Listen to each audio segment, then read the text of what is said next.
Hello friends, मैं प्रवीण कुमार और permanent classes YouTube channel की एक और नए बेहतर वीडियो में आप सभी लोग को स्वागत है दोस्तों। तो जैसे कि आप लोग थंबनेल में देख करके समझ गए होंगे कि बोर्ड एग्जाम में कॉपी कैसे लिखें और OMR शीट को कैसे भरें, तो ये दोनों टॉपिक के बारे में आज हम लोग इस वीडियो में बात करेंगे दोस्तों। तो दोस्तों इस चैनल पर सभी कम्पिटिटिव एग्जाम से रिलेटेड जीके जीएस का ट्रिक्स एंड टिप्स प्रोवाइड किया जाता है दोस्तों। तो दोस्तों अगर आप भी इस चैनल पे यदि नए होंगे तो मेरे वीडियो को लाइक और चैनल को सब्सक्राइब जरूर कर लीजिएगा दोस्तों, क्योंकि इससे होगा क्या कि जितना भी मैं जीके जीएस से रिलेटेड ट्रिक्स एंड टिप्स लाऊंगा उसका नोटिफिकेशन आप लोगों तक आसानी से पहुंच सकेगा। तो चलिए देर न करते हुए इस वीडियो को स्टार्ट करते हैं और इस वीडियो में अंत तक बने रहिएगा दोस्तों। तो दोस्तों आज का जो मेरा टॉपिक है बोर्ड एग्जाम 2023। तो आज हम लोग जानेंगे बोर्ड एग्जाम में OMR शीट कैसे भरें और बोर्ड एग्जाम में OMR शीट को कैसे भरें, यानी कि दोनों एक ही चीज़ है। यहाँ पे अंग्रेजी में लिखा हुआ और यहाँ पे हिंदी में लिखा हुआ, ठीक है दोस्तों। और फिर बोर्ड एग्जाम में कॉपी कैसे लिखें, बोर्ड एग्जाम में कॉपी कैसे लिखें, यानी कि यहाँ पे अंग्रेजी में और यहाँ पे हिंदी में, तो दोनों एक ही चीज़ है। यहाँ पे अंग्रेजी में और यहाँ पे हिंदी में, यानी कि यहाँ पे OMR शीट को कैसे भरें और यहाँ पे बोर्ड एग्जाम में कॉपी को कैसे लिखें, ठीक है। तो दोनों टॉपिक के बारे में आज हम लोग बात करेंगे दोस्तों। तो यहाँ पे कॉपी का डायग्राम बनाया हम लोग, यानी कि पेज का, और यहाँ पे OMR शीट का, ठीक है। तो ये दोनों को हम लोग अच्छे से समझेंगे, ठीक है दोस्तों। तो सबसे पहले हम OMR को समझते हैं, ठीक है। तो सबसे पहले यहाँ पे समझ जाइए कि क्वेश्चंस जो रहेगा दोस्तों वो 100 को रहेगा, यानी कि 100 क्वेश्चंस का रहेगा सब्जेक्ट का जो कि क्वेश्चंस है। तो 50 नंबर का रहेगा ऑब्जेक्टिव क्वेश्चंस जो कि OMR शीट में रखने के लिए, और 50 नंबर का जो रहेगा सब्जेक्टिव क्वेश्चन जो कि कॉपी में लिखने के लिए, ठीक है। तो सबसे पहले OMR शीट कैसे रंगे, OMR शीट रंगने का हम लोग सही तरीका जानेंगे। तो OMR शीट यहाँ पे जैसे कि हम लोग मान लिया जाए कि पहला का आंसर ए आ रहा, तो हम लोग ए रंग दिए इसको, ठीक है। और जब उस लड़का को बाद में पता चला कि उसका आंसर ये गलत था और उसका आंसर सही बी है, ठीक है, तो क्या करता है, यहाँ पे इसे ब्लेड से काटता है, नहीं तो वो व्हाइटनर वहाँ पे मारता है। क्यों? क्योंकि ये गलत हो गया और यहाँ पे वो बी रंगने का कोशिश करता है और रंग देता है, ठीक है। तो वहाँ पे एग्जामिनर उसमें से एक भी नंबर नहीं देगा, वो गलत हो गया तो गलत हो गया, ठीक है।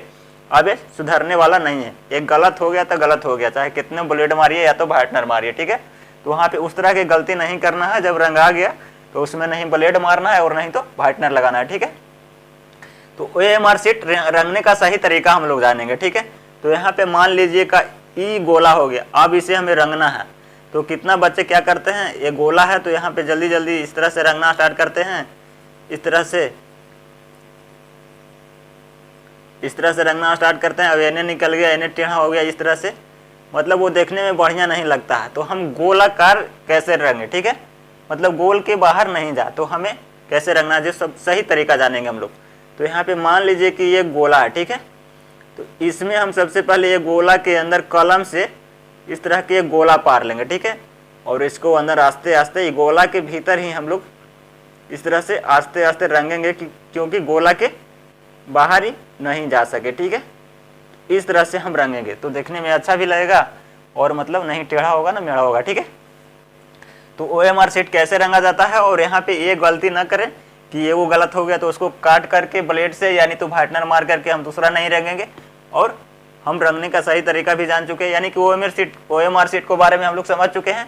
अब हम लोग जानेंगे कॉपी के बारे में, यानी कि कॉपी कैसे लिखें, जो कि सब्जेक्टिव वाला है, ठीक है। तो यहाँ में जैसे कि पहला क्वेश्चन में ही आ रहा है कि किन्हीं एक पे निबंध लिखे, यानी कि निबंध लिखने के लिए वहाँ पे आ रहा है। तो वहाँ पे लिखा रहेगा किन्हीं एक पे निबंध लिखे 200 से 250 शब्दों में, ठीक है। तो मान लीजिए कि कितना बच्चे क्या करते हैं कि यहाँ पे क्वेश्चन लिख दिए और यहाँ पे एक का आंसर दे करके, आंसर नहीं, यहाँ पे उसका काची करेंगे, वहाँ पे पूरा क्वेश्चन से लिखेंगे, उसको बाद आंसर लिखना स्टार्ट करेंगे। तो वहाँ पे एग्जामिनर उसे जैसे कि 6 नंबर का वो जैसे कि निबंध है तो वहाँ पे उसे 3 नंबर मिलेगा, यानी कि 8 नंबर का है तो उसे 4 नंबर का मिलेगा, ठीक है। यानी कि वो क्वेश्चन लिखने से समझ जाता है कि ये लड़का बुड़बक है, यानी कि पढ़ा नहीं है, ठीक है। तो वहाँ पे हमें क्या करना चाहिए, यानी कि बच्चे को, यानी कि छात्र को क्या करना चाहिए, यहाँ पे पहला क्वेश्चन पहला का आंसर दे देना चाहिए। यहाँ पे क्वेश्चन लिख करके एक दे दिया और यहाँ पे डायरेक्ट आंसर लिखेगा, आंसर। और यहाँ पर जो निबंध का जो कि आंसर है, निबंध है, वो लिखना स्टार्ट करेगा। ये ना कि यहाँ तक 1.5 लाइन में यानी कि 2 लाइन में पहले वो क्वेश्चन लिखेगा, तो क्वेश्चन नहीं लिखना है, वहाँ पे डायरेक्ट क्या चीज़ लिखना है, आंसर। और जब आंसर किस तरीक़े से लिखना है, जब आंसर यहाँ तक हो गया, मान लीजिए कि निबंध यहाँ तक हमारा लिखा गया, ठीक है, अब यहाँ से एक लाइन छोड़ करके हमें दूसरा का आंसर देना है। तो यहाँ पे मान लीजिए कि क्वेश्चन हो गया और यहाँ पे दूसरा का इस तरह से आंसर लिखना है, तो इस तरह से हम लिखेंगे, ठीक है। और फिर हमें लगातार ये आंसर देना है, ठीक है, ये ना कि हमें पहला का नहीं आ रहा था दूसरा का लिख देना है और तीसरा का नहीं आ रहा था चौथा का लिख देना है। हमें उस तरह का गलती नहीं करना है। हमें क्वेश्चन का आंसर जो है लगातार देना है। कितना बच्चे क्या करते हैं कि पहला का बना लिया और पहला का नहीं आ रहा तो तीसरा बना लिया, और फिर चौथा नहीं आ रहा था पांचवा बना लिया और फिर दूसरा बनाएगा। तो कितना, जैसे कि एग्जामिनर होते हैं वहाँ पे नंबर काटते हैं। क्यों काटते हैं? वो सोचते हैं कि ये तो मान लिया कि इसका आ रहा होगा, ठीक है, फिर दूसरा तीसरा आ रहा होगा, फिर पांचवा, और दूसरा ये फिर चीटिंग करके बनाया होगा, यानी कि वहाँ पे एग्जाम नंबर काट लेते हैं, ठीक है। तो हमें क्या करना चाहिए, उस तरह का गलती नहीं करना चाहिए। हमें लगातार क्वेश्चंस का आंसर देना चाहिए, ठीक है। तो हमें इस तरह का गलती नहीं करना चाहिए।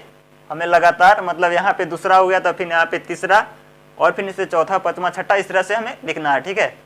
और हर एक क्वेश्चंस के बीच में, यानी कि आंसर जब उसका खत्म हो गया तो एक पैराग्राफ हमें चेंज करना है, ठीक है। तो हम लोग कॉपी लिखने का सही तरीका जान चुके हैं और OMR शीट लिखने का सही तरीका। तो दोस्तों मैं उम्मीद करता हूं कि आप लोग समझ गए होंगे OMR शीट कैसे भरा जाता है और कॉपी कैसे लिखा जाता है। तो दोस्तों आप लोगों को ये वीडियो काफ़ी पसंद आया होगा, और यदि मेरा वीडियो अच्छा लगे तो लाइक, कमेंट और शेयर करना ना भूलें। थैंक यू दोस्तों।